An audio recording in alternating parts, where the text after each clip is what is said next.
Now, next on Outside Source, we're going to turn back to the conflict. मेरे अस्पताल में क्या हुआ था?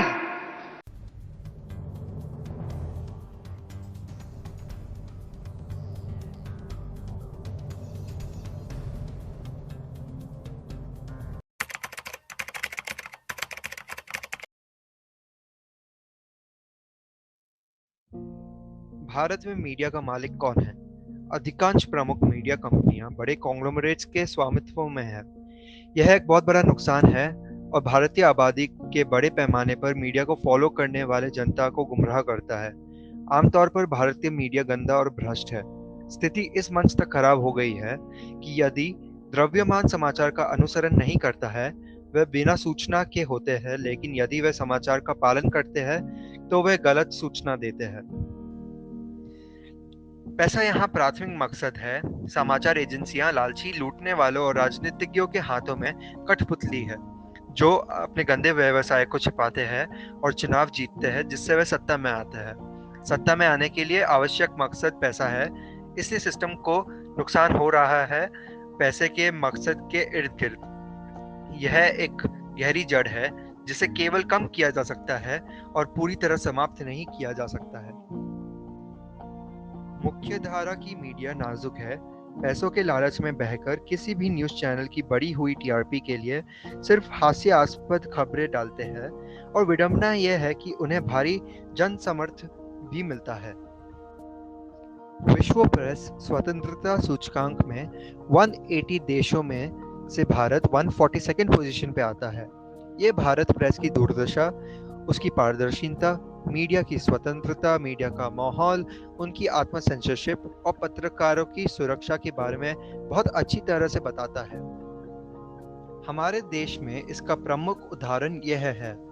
एक स्वतंत्रता न्यायविद होने के नाते गौरी लंकेश की गोली मारकर हत्या कर दी गई, जिसने निर्भयता से वर्तमान सरकार और धर्म के आधार पर होने वाली विभिन्न भेदभावों के बारे में खुलकर बात की, जो कि उनके अधिकार में थी स्वतंत्रता के बारे में बात करने के लिए, लेकिन अंततः उस स्वतंत्रता का उपयोग बहुत खतरे में होगा। मीडिया और प्रेस की दुनिया में अधिकतम सरकारी हस्तक्षेप होने के बाद से लेज़र फेयर की अवधारणा का उल्लंघन किया गया है, जो राय और तथ्यों पर अपनी पकड़ मजबूत कर रहे हैं, जिसके परिणाम स्वरूप प्रचार से संबंधित पार्टी को मीडिया को नियंत्रित करने में लाभ हो रहा है, जिससे नागरिकों के वोट के लिए जोड़ तोड़ हो रही है। तो इस सब का निष्कर्ष क्या है? झूठी और दिल दहला देने वाली खबरों की एक सरणी को प्रकाशित करने के लिए मीडिया और अकेले प्रेस को दोषी नहीं ठहराया जा सकता है। यह केवल राजनीतिक इच्छा शक्ति में चिन्हित परिवर्तन के साथ संभव होगा। इरादा अच्छा होना चाहिए और इसके लिए संभव है एक सच्चा नेता का चुनाव किया जाना चाहिए। सही नेता तभी चुना जा सकता है जब हम जिम्मेदार नागरिक अपने तर्कसंगत विचारों को उसमें रखेंगे और उस द्रव्यमान का आंख बंद कर अनुसरण नहीं करेंगे जो वह मीडिया द्वारा प्रकाशित करता है।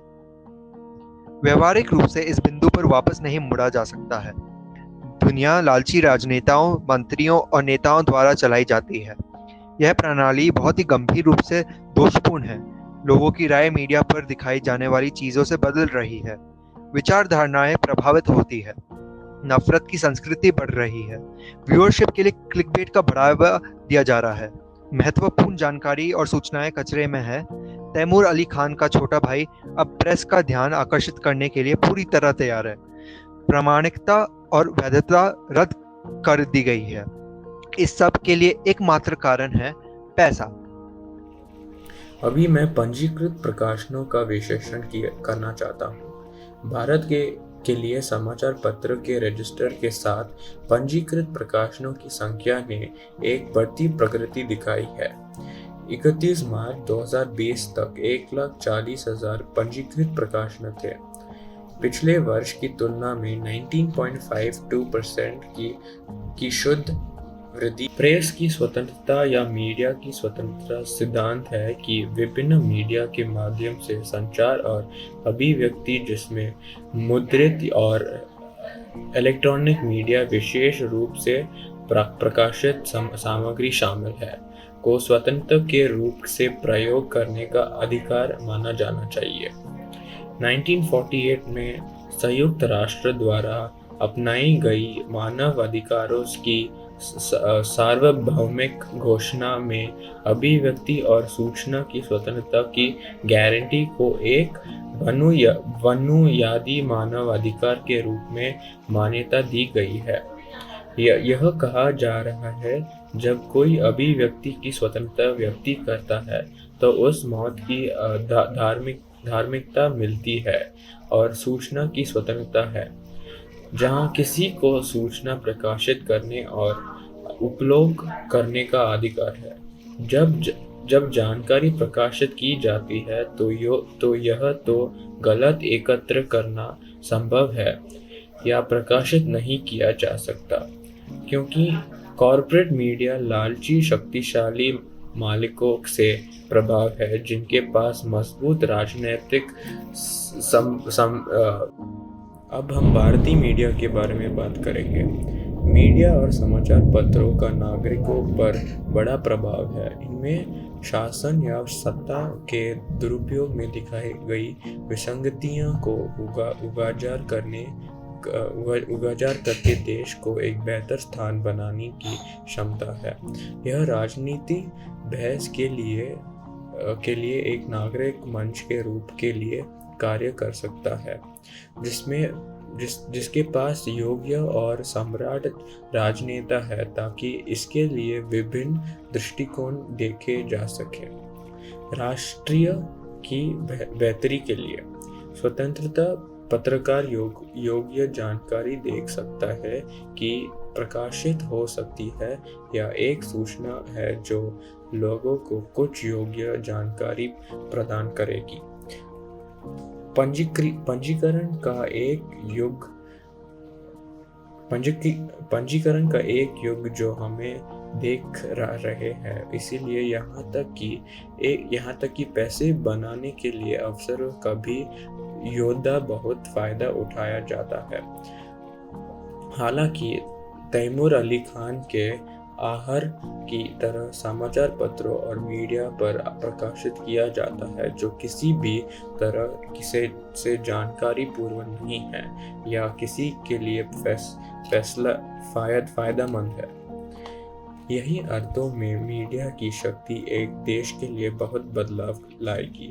राजनेताओं और मंत्रियों को अपने कार्य के लिए जिम्मेदार ठहराया जाना चाहिए। मीडिया और प्रेस के लोगों की आवाज़ जाननी चाहिए और किसी भी व्यक्ति को हिरासत में लेने के लिए सरकार से सवाल करना चाहिए।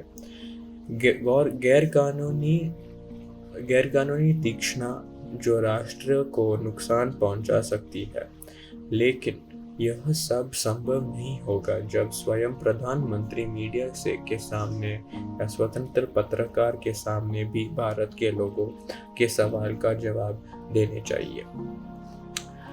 हमारे राज्य में भारत एक असहिष्णु देश है। लोग दूसरे लोगों को विभिन्न मतों या विचारों से सही नहीं ले सकते। यदि किसी व्यक्ति समूह के लोगों की टिप्पणियों से किसी व्यक्ति का विश्राम डगमगाना चाहता है, तो उस व्यक्ति को विश्राम प्रयास मजबूत नहीं होता है। यह अंत नहीं है, लेकिन एक उच्च नोट पर समाप्त होने के लिए अभी भी एक लंबा रास्ता तय करना है।